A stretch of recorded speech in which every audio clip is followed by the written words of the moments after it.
I know it's hard, but imagine being a Cowboy fan. Imagine being a child of a Cowboy fan only to come home and find a bunch of dead chicken bones in the backyard. Imagine being a Cowboys fan and every year you have to hear that your rivals outdid you in free agency, outdid you in the draft, outdid you in the offseason, and the truth is, they actually did.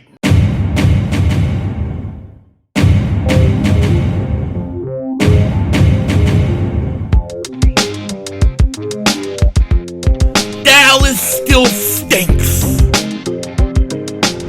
You by the way, King Dingbat here. Hope everybody's having a great day. Hope you guys are doing well. Hope you're hanging in there. So how good was the Eagles all season? Was it as good as everybody says? Was it that good? Yes, it was. It was absolutely all that and more, and I think even a little underrated. Meanwhile, the Cowboys, the Giants, and Washington struggle to keep up with the greatest team in the history of sports, with the greatest logo, and it's coming back this year. But before we get into it, if you're new to the channel and you like the content, make sure you hit that like button. More importantly, make sure you subscribe to the most censored, to the most throttled, pause, Eagles content creator in all of the internet. And if you've been subscribed for a while, I just want to thank you for all the support you give to me. Why do we pause and then pause? We do both. We make sure we cover all possible scenarios. So not just say pause, but do it. I just had to respond to a couple people that asked me why. That is why. Now, how good was this Eagles all season? That is the question that we're asking in this video. Was it as good as everybody thinks it was? To me, it was absolutely tremendous, because you were a team that came in that were going to lose a bunch of guys, and you had no cap space whatsoever. And of course, I get text now. And you were going to have to pay your quarterback huge amounts of money. And the Eagles were able to take care of all those things, basically replenish your offense and your defense. And I think, really, from an offensive standpoint, I think you're better than you were a year ago. From a defensive standpoint, I think you have a lot more younger talent than you did a year ago. It may take a while for a guy like Jalen Carter to get up to where Hargrave was. Sure, there's going to be a learning curve. But that's what's so great about the offense that you have, and improving it to the point where they can carry you while the young guys learn. And I'm not the only one that's saying this. This is what people are saying. Even PFF. Now, PFF is a site. They always have these rankings and stuff. Every once in a while I agree. Most of the time I don't agree with a lot of things they say. However, when we both are on the same page on something, it's usually true, okay? That's just the way it is. And they went and they graded all 32 NFL teams. And the Eagles were amongst the best. 2023 off-season grades for all 32 NFL teams. Eagles and Bengals among those that earn A's. That's right, the Eagles earned an A. And why wouldn't they earn an A? They did everything that they could possibly do. I don't know how anybody could think anything otherwise. This is what they said about the Eagles. I'm going to read it to you, right? So, Philadelphia Eagles all-season grade A. Here's what they said. The veteran portion of Philadelphia's offseason was about retaining talent and minimizing losses following their Super Bowl appearance. That's right, Dallas fans. It's called Super Bowl appearance. You haven't had that in years. After looking like they were going to lose one, and then the other of James Bradbury and Darius Slay, they somehow retained both, as well as Fletcher Cox and Brandon Graham along the defensive line. There were losses, but by and large, they are spots the Eagles had already future-proofed a season ago. In the draft, the Eagles worked magic and emerged from the first round with both Jalen Carter and Nolan Smith, elite defensive linemen on Georgia's formidable defense. The next three picks, offensive lineman Tyler Steen, who will probably start, safety Sidney Brown, who I think will probably start, and cornerback Kaylee Ringo, could all contribute early and future-proof positions for 2024 and beyond. At worst, the Eagles had another outstanding season, off season. So the Eagles get an A, and I basically pretty much concur with everything they said. You were trying to figure out how many guys we were going to lose. And really, to me, there were two real detrimental ones we lost. We lost C.J. Gardner-Johnson. Would have been nice to keep him. And then, of course, we lost Javon Hargrave. But getting Bradbury back was absolutely, that was out of left field. Let's be honest. That was completely out of left field. And I thought it was a big, big deal for the Philadelphia Eagles.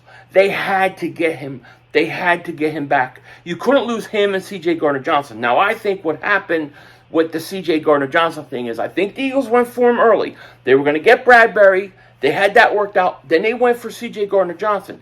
When he didn't want to, take the money they were offering, they said, the hell with this. We better go out and bring back Darius Slay, and we'll just let C.J. Gardner-Johnson walk.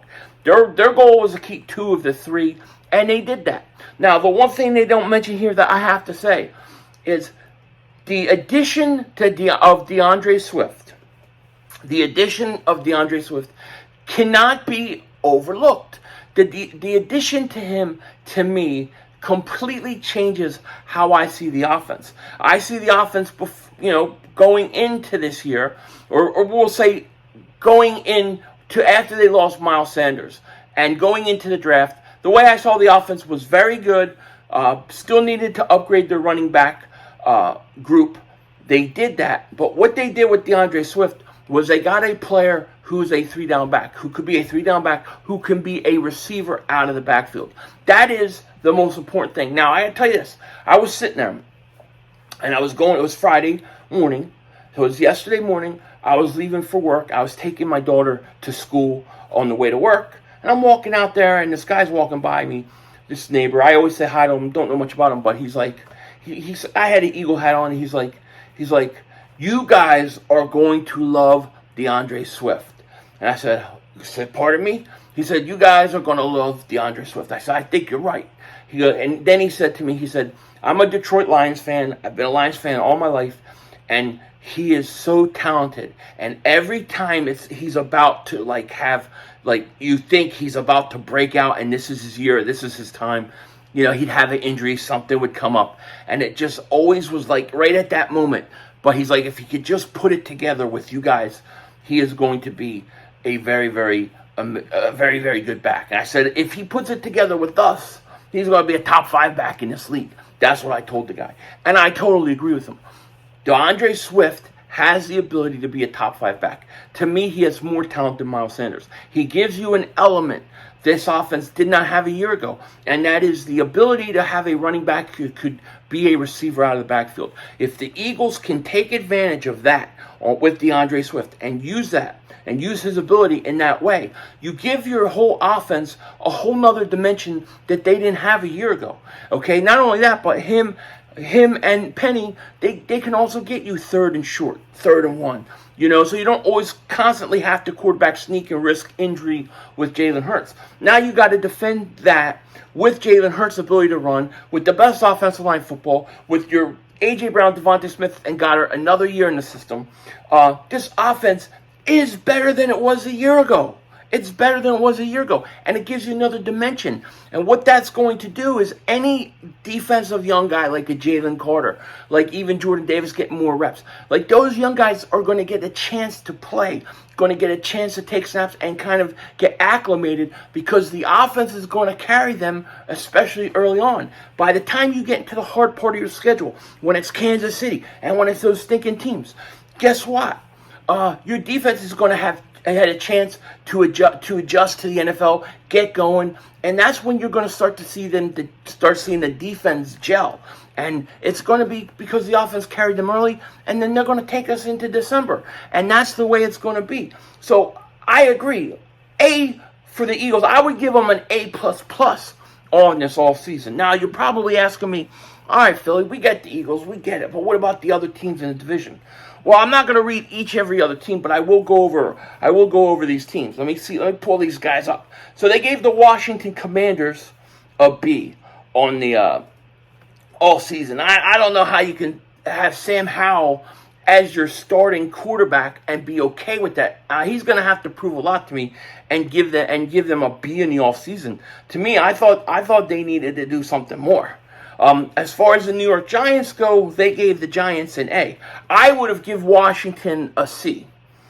Giants, they give the Giants an A. And they said that the Giants, they got the contract done with Daniel Jones. They franchised Saquon Barkley. I don't think it's a great thing, a big thing that they got Daniel Jones coming back. They're paying him way more money than they're paying Jalen Hurts. I think, I liked the Giants draft. I did.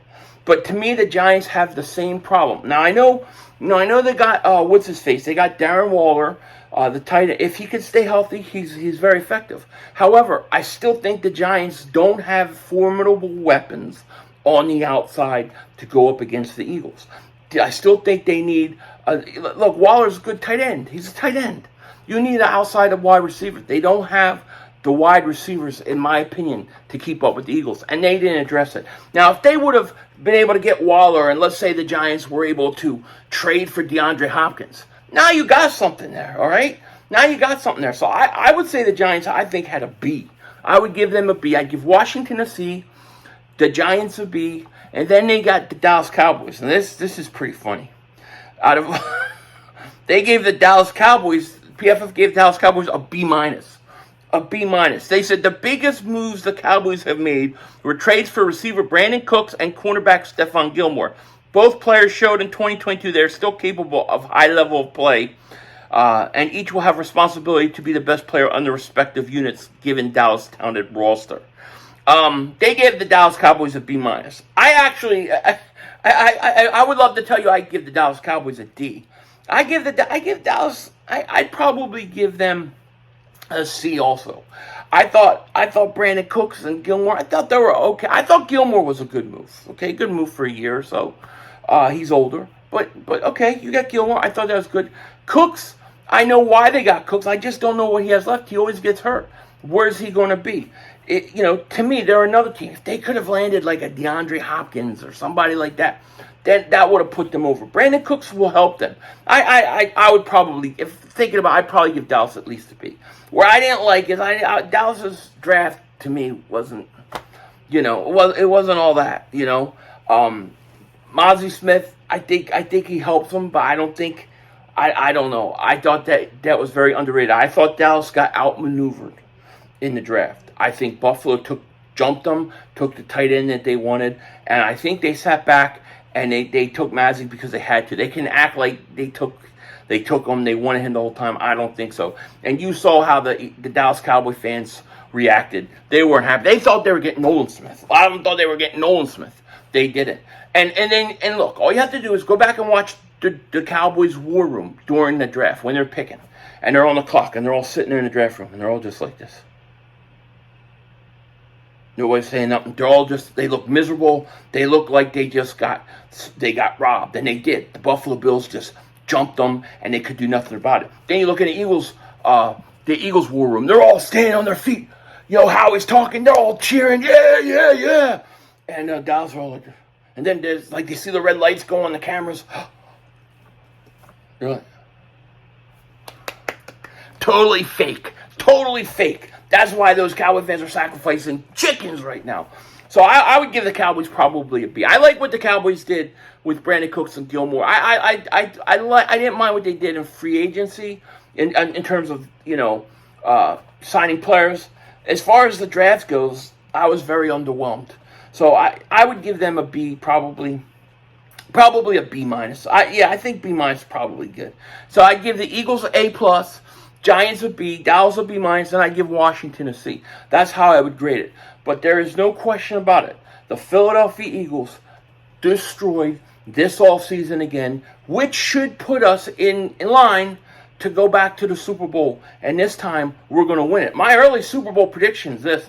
I think it's a rematch. I think you're going to get Eagles-Chiefs again. I think Eagles-Chiefs, this time, we come out on top.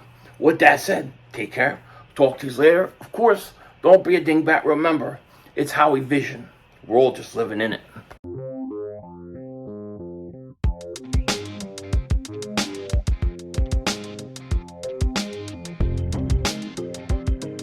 Oh, God. No. I want to be like the Eagles. Of course you do. We all know it. You can't help it. You want to be like the Eagles, but you're not. Denzel Washington.